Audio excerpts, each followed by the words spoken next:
Kansas City, the Las Vegas Chargers. Kansas City's favored by 7.5. The over under 40 on this one. Thoughts here?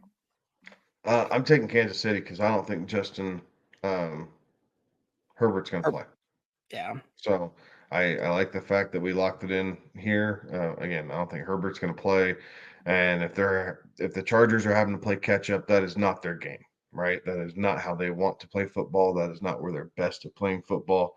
Um, so while I do think that they'll give Kansas City a little bit of grief, the emergence of Rashee Rice and him being able to kind of soak up all these different things underneath and even through the middle has it's put a dampening on Travis Kelce's stock, is what it's really doing. But you have a young, quick, dynamic wide receiver. You can kind of put him in a few different places than Kelsey. So I think eventually Kelsey's going to get his.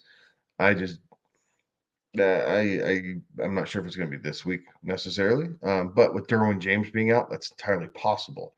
So the safety for the Chargers is out, so maybe Kelsey does finally kind of get going in this game here. But I'm going to take the Chiefs to cover it, even with the hook. I just, again, no Herbert.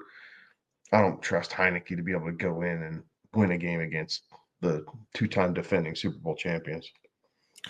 Right. I mean, there's a lot to be said about Herbert and you know, went into last week with the ankle injury, got banged up a little bit again, and that's funny. We'll get to that one in a minute. But also the fact that Herbert may very well miss this one. Both the starting tackles for the Chargers may also miss this one here as well, right? The Rashawn Slater and Joe Alt, are questionable heading into this one. It wouldn't surprise me if neither one of those guys play, and if they don't play, I think I don't know that they run Justin Herbert out there on a high ankle type of deal. So this one here leads me to believe that we'll see a fair dose of J.K. Dobbins. I don't want any part of the L.A. Chargers pass catching platoon here, and I think Kansas City just kind of rolls this one quick, fast, and in a hurry.